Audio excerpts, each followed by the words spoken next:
Hello there, welcome back.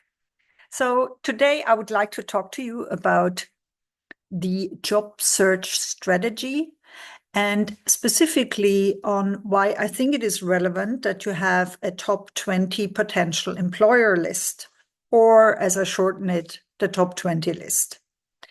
Well, first of all, what I see with a lot of job seekers, especially when they're new in the Swiss market, is that they send hundreds and hundreds of applications online, LinkedIn Easy Apply, etc., and they don't even land an interview. And what happens next is that the self-confidence goes down. They think it's them, not the process. And then it's really hard to get yourself back into the swing of applying to jobs.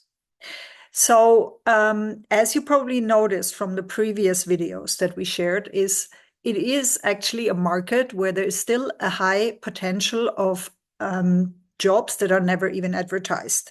So we talk about this in the module on the Swiss job market, and we tell you that this is what is called the hidden job market.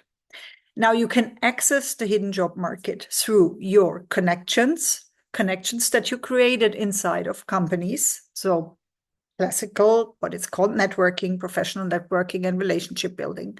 However, there's also other methods to access this hidden job market.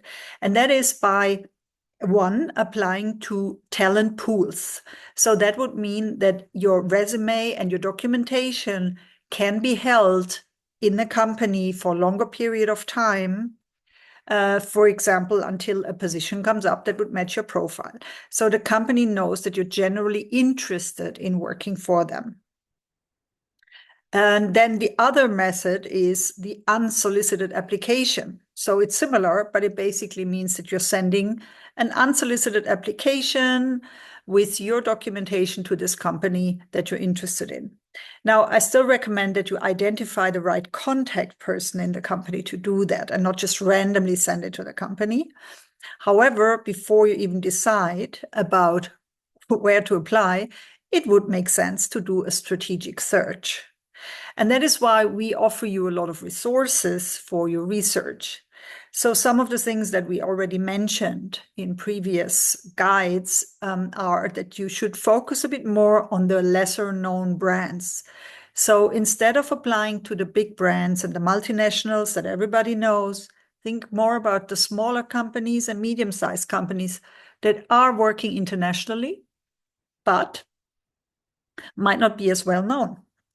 Or their brands might be other brands than the company. For example, Barry Callebaut is one example where that name is hardly known, but some of the brands that they have are well known. Same is true for Mondelez, for example. So check out some of those companies and then try to find out more about your industry by reading industry reports from the Big Four companies.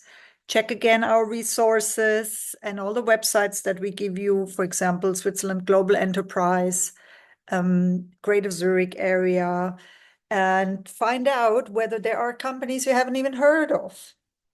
Ask friends and experts about those companies that are not so well known. And don't worry if you don't speak German, because it could still be that they're very international, even though they're not so well known, because maybe they're medium-sized exporter and they have been in the Swiss market forever. Sometimes also the companies that are in more remote places, more a bit outside of Zurich, have a harder time finding personnel. So it would also be good to check out these places. Now, obviously, if you work with me directly, we can help you get to your top 20 list. But essentially, I would expect you to do this kind of research by yourself. And then I would help you to identify contacts inside these companies that you can reach out to for either an expert interview or a professional blind date, depending on their level, hierarchy, and also how well they know me and how well I don't know them. Then we also need to think about a few steps to automate our search. So first of all, I think it really helps if you set yourself alerts on Google for certain profiles. That's real labels that we have already identified, for example.